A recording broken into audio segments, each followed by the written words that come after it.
Good evening everyone and welcome to Gundam News. And first things first, I gotta give a quick correction for two things that I talked about in last week's Gundam News.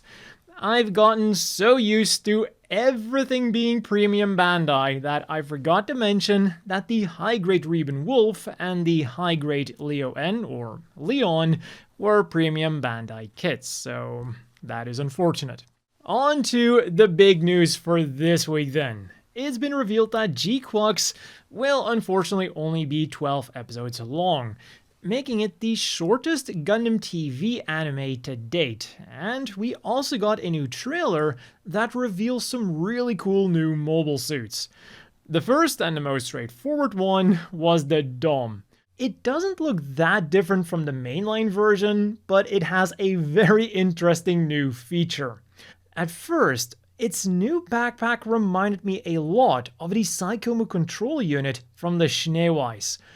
But then it hit me. That so-called backpack was actually just a third leg that was bolted to the back. And I also feel like these DOMs are getting ready for a Jetstream attack.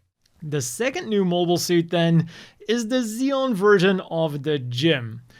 It keeps most of the stylings from the Gundam, but we do get one very Zeon-esque element in the face. It has power lines, which are then connected to the snout. So definitely a very interesting looking design. And if you want to watch the trailer for yourself, I will have it linked down below.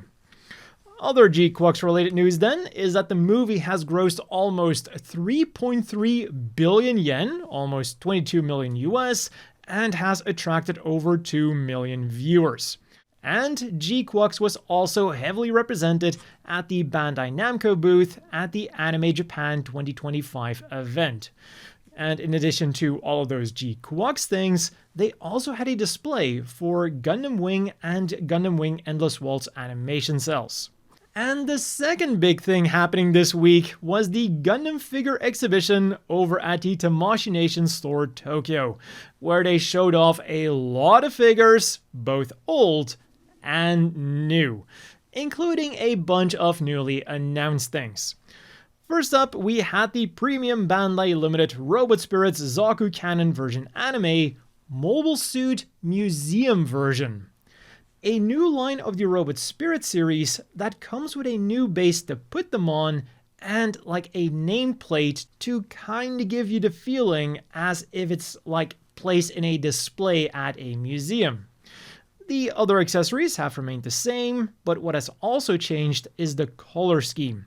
It's now much darker and has more markings, making for an overall more realistic feeling figure. It'll go for 11,000 yen, 73 US. It is slated for a September release, and they did already show us some of the other figures that will be part of the line in the future. The Zaku Desert type, the Zaku 2J type, and the Zaku Marine type. So you can get ready to start your own mobile suit museum, just like Hayato did. Something that we knew was coming then was the Metal Build God Gundam and God Gundam 2nd. And now we have all of the information for this bad boy. It comes with an action base to put it on, the fiery halo to put behind it, a bunch of different hand options, including ones for the God Finger, a second V-fin, two beam swords with beam effect parts, and of course the choice between the normal Core Lander for the standard God Gundam, and the new Core Lander for the God Gundam 2nd. And the big feature that sets the new Core Lander apart from the old Core Lander is that its wings are actually weapons. The tall bits fold out to become a beam halberd, and the 8 rods in the middle can be combined in a variety of ways, like a battle staff or nunchucks. The bottom bits can also be removed, but they don't show us how these are exactly used. This thing can be yours in August for 44,000 yen, 292 US, but unfortunately it is premium Bandai Limited. Just like the SH Figuarts Lacus Clyne pilot suit version Ride-On Reproduction set. For 13,200 yen, 87 US, this sexy version of Lacus comes with a lot of things. She comes with 4 different facial expressions, a helmet with removable visor, the Code Geass inspired cockpit seat for her to sit on, and a replacement body to pose her on that seat in the way that the anime intended. It has a lot less articulation and also highlights certain of her assets. And she's slated for a September release. And what they also showed off is a prototype for the upcoming Metal Robot Spirit Side MS Gundam Barbs Loops, although more details are yet to be announced. And related to the figure news is the premium Bandai Limited Bamboo Art Wagumi RX-78 Gundam version 1.5. It is a static model kit / puzzle thing that is made out of bamboo and comes complete with a shield, beam rifle, and hyper bazooka. And both of these weapons can either be placed into the right hand or stored on the back skirt. At 13,200 yen though, 88 US, it will set you back quite a bit of money, but if you want it, it can be yours in May. And while you're building it, you can refuel with this Gundam Chocolate, which will be releasing on May 19th for 149 yen a pack, 1 US. There are 8 different designs, and it even has a play feature. Don't play with your food. The chocolate bar is designed for you to be able to separate the mobile suit from the rest of the chocolate by breaking it off, and they even list how difficult each bar will be to successfully break, without accidentally breaking off a part of the mobile suit. And then in June, you can get the SD Gundam Gaiden Neo Forbidden Magic Magic Knight of the Evil God Carddass card set from Premium Bandai. It'll set you back 6,000 yen, 40 US, and it comes with 40 Carddass cards and a binder to put them in. Meanwhile, on the gaming front then, in Gundam Battle Operation 2 for the PlayStation, the F90 S-Type has joined the fray, while on Steam the RF Goof has become available. In UC Engage, a new clan battle event has gone live, as well as a super limited unit assembly featuring the UR Benager Lynx and his UR Unicorn Gundam Perfectability NTD mode. In Gundam Extreme vs. 2 Overboost, Heine and his custom Destiny Gundam have become available, and SD Gundam G Generation Eternal has reached over 900,000 pre-registrations, meaning that we got a second SSR or higher unit guaranteed unit assembly ticket. And then if we reach 1 million, we'll get an extra 4 gacha pulls, making for a total of 20. And during editing, I saw that we did in fact already reach the 1 million pre-registrations. And on top of that, on the Japanese website, people who did their pre-registration can now also do gacha pulls for units that they will then be able to use in the game when it finally launches. But the weird thing is that at the moment of recording this feature is not available on the English website. So I'm not sure if it's just lagging behind or if it's only for the Japanese version of the game. Whatever the case might be, I will have the link to this feature down below because it never hurts to try. Worst case scenario, it is Japanese only and it just does nothing, but in the best case scenario, you get a bunch of SSR units to immediately start your game with. In other news then, the Journey with Gundam collaboration between Gundam and Japan Rail has begun. In Ibarra, there's a Gundam Manhole Stamp Rally, and the Gundam X Hatsune Miku fan art contest has begun, and entries are open until May the 15th. Unfortunately though, in order to join this contest, or at least to receive any of the prizes from the contest, you do have to live in Japan. As for the things you could get this week then, we started with a pretty heavy day on the 22nd, because this is when most of this month's Gunpla were released. First up, for 1,540 yen a pop, 10 US, you could get the SDW Heroes Captain Quanta GF, GF Gundam Estrella Type B, and GF Gundam Estrella Type F. Each of them comes with their own distinct accessories, but if you buy all 3 of them, you can combine them into a pretty cool looking standard proportion Gundam. Not something I was expecting, but in hindsight, the signs were there, like the Estrella Type B is literally using feet as his shoulder cannons. Moving on then, for 6,600 yen, 44 US, there was the Master Grade Vidar and its overhauled inner frame. It's got some killer articulation and some equally killer accessories, including the 110mm rifle with removable magazine, a burst saber with 7 removable blades, handguns with a blowback mechanism, deployable hunter edge knives on the feet, and the ability to display it with either the Alaya Vignona Type E system active or inactive.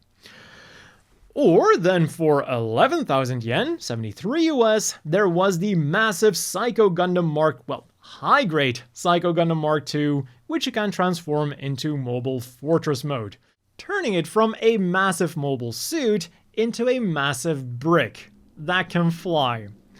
And if that alone isn't enough, it also comes with 10 beam effect parts for the finger guns, 2 large beam effect parts for the wrist beam sabers, 2 arm wires, 10 active reflector bits, 10 inactive reflector bits, a weapon display set to show them flying around, an action base 4 for the Mark II itself, and a damaged head to replicate scenes from the anime. And on the 26th, you could build all of this Gunpla to some appropriate Gundam tunes. For 5,500 yen, 36 US, there is the second volume of the Gundam Unicorn soundtrack on vinyl, and for 10,450 yen, 69 US, you could get the Gundam 45th Anniversary Original Soundtrack Collection CD box. It consists of 6 CDs covering pretty much every Gundam series ever, so that is a lot of music to listen to. More than enough to get you through all of that Gunpla, and to also get you through all of the items that are releasing in late March. Going from cheap to expensive, we first had the second volume of the GQUUuuuX Carddass selection cards. One pack of 3 cards will set you back 200 yen, a little over $1, and there are 15 normal ones and 15 shiny ones to collect, making for a total of 30 cards. Equally super deformed then are the Gundam Seed Freedom, Kira Yamato, and Athrun Zala Lookup figures. They go for 4,620 yen each, 31 US, and come with a movable head so that you can position them to always be looking at you, or whatever else you want them to look at. Like for example, the Cosmo Fleet Special Raw Cailum RE. It goes for a whopping 9,350 yen, 62 US, and now looks much more weathered than its original release, which is of course the big feature with these Cosmo Fleet Special RE figures. Also included are a stand, waterside decals, and 3 in-scale mini mobile suits, being the new Gundam, the Sazabi, and the Rigazi in Wave Rider mode. Next up, for 12,100 yen, 80 US, is the machine-built G Gundam Bud Carrier, which is perfect for getting your high-grade G Gundam kits to the Gundam Fight Tournament. It features leaves that can open and close, allowing you to display it however you want. You can also put other high grades in there, but there is a warning that not every kit will fit in there. Understandable, because there are high grades like the Destroy Gundam, the Psycho Gundam, and the Psycho Gundam Mark II that was just released. And then last but not least, we've got the re-release of the Gundam Guys Generation Char Aznable.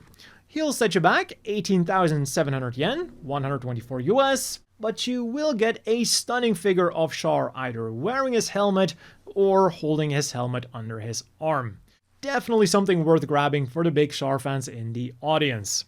For this week's reading material then, you can get some more Char in the May issue of Gundam Ace, featuring a cover drawn by Haruhiko Mikimoto, and also a poster of a new book that we'll talk about in a second. For now, we'll be staying with Gundam Ace, where they also get the final chapter of Ramba Rawl's Immoral Meals. And we also got some tankobons from Gundam Ace, being the 4th volume of Gundam Pulitzer, the 4th volume of the Red Giant 3rd MS Team, and the 2nd volume of F90 Cluster. I don't know what's going on in the cover of the Red Giants manga, but I think I'm bumping it up on my to-read list because I want to know what's happening there. Now, about that new book that was also featured in Gundam Ace. It is a new version of a classic Gundam-themed choose-your-own-adventure book called Gundam 0079 Scorching Hot Pursuit. And this thing was first published all the way back in 1986. The story has you assuming the role of a Zeon soldier stationed at the 18th Supply Base on the African front, but then one day you were attacked by the Federation's elite Iron Scorpion unit and they completely wipe out your base. Everyone is dead and you are the sole survivor. So now it's up to you and your mobile suit to rise up and get revenge. Of course, it is all in Japanese, but it does come with some nice pictures.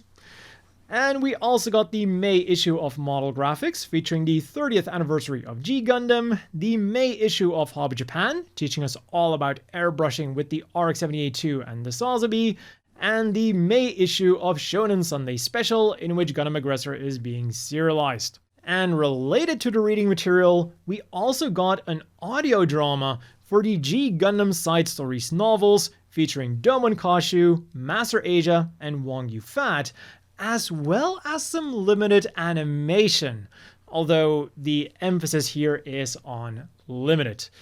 It is available for free on YouTube, and I will have it linked down below, but it is unfortunately region locked to Japan, so you will need a VPN like NordVPN to watch it. And if you don't have Nord yet, you can either get it with the link down below or the code kkrt. Not only will you be getting a sweet discount, but you'll also be supporting the channel. On to the apparel news then, where Strict G kicked things off on the 21st with pre-orders for 2 new collaborations. And the first one is with Agility Japan to create a bunch of Undefeated of the East leather accessories. There's a pass case for 7,700 yen, 51 US, an L-shaped wallet for 5,500 yen, 35 US, a key case for also 5,500 yen, 36 US, or a bifold wallet for 16,500 yen, 109 US. And all of these items will also be available from physical Strict G stores on March the 29th. The second collaboration then is with Edwin and will give us some Haro-themed clothing. For 15,400 yen, 102 US, there's a pair of jeans with a green Haro on the front and line art on the back. For 6,380 yen, 42 US, there's a t-shirt with either a denim Haro jumping out of a pocket or a denim Haro jumping over the Edwin logo. And then for 9,350 yen, 62 US, there's a denim-filled Haro plushie thing. And all of these items will be available from physical Strict G stores on April the 19th. Bankore, meanwhile, of course, again started with some more acrylic stands. Slated for a May release, you can get these Gundam Wing Endless Waltz connecting acrylic stands for 1,100 yen each, 7 US. And then just today, pre-orders began for these Gundam Seed Freedom Kabekyun mini cushions. They're also slated for a May release, and they'll set you back 1,760 yen, 12 US. I'll take the Mayrin one. And as always, let's quickly wrap things up with the polls. A few weeks ago, Gundam.info wanted to know what the first Gundam thing was that we ever watched. And with 23.2%, Witch from Mercury clearly succeeded in its goal of bringing new people into the franchise. Next up then is the original Gundam with 19.4%, closely followed by Gundam Seed with 19.2%. Just like Witch from Mercury, Gundam Seed was meant to bring in new people into the fandom, and love it or hate it, but it also managed to do just that. And then just outside of the podium, we get the Western favorite, being of course Gundam Wing, with 6.8%. But then after Gundam Wing, it's all like very close together with 3% or less. One thing they point out then is that if you take all of the Cosmic Era series together, they would beat out Witch from Mercury. But like my counterpoint to that is if we go that route, then you could also just say like, let's take all of the Universal Century series together and those combined will probably beat out everything else. But I do have to say probably here because they only gave us the concrete numbers of the top 10 series. After that, everything else is just lumped together as the rest with 14.5%. As for the currently ongoing poll then, there isn't one. After 18 years of doing polls, Gundam.info has decided to stop doing them. Which really is a shame because it was always interesting seeing the results of these polls. Sometimes they were super obvious, and sometimes I thought they were going to be super obvious, and they turned out to be completely different. So why don't we continue doing our own polls? With the first one being, what is your favorite Gunpla grade? High grade, real grade, master grade, or perfect grade? You can find the poll in my community tab, but I will also have it linked down below so you can easily find it. And also feel free to leave suggestions for future polls we can do. Just keep in mind that the results, well, that the options have to be limited to 4 options because that's the maximum you can do on YouTube. But that is all for this week's Gundam News. As always, a big thank you to the Patreon supporters. I hope everyone watching has a great evening, and I'll see you all next week with more Gundam News.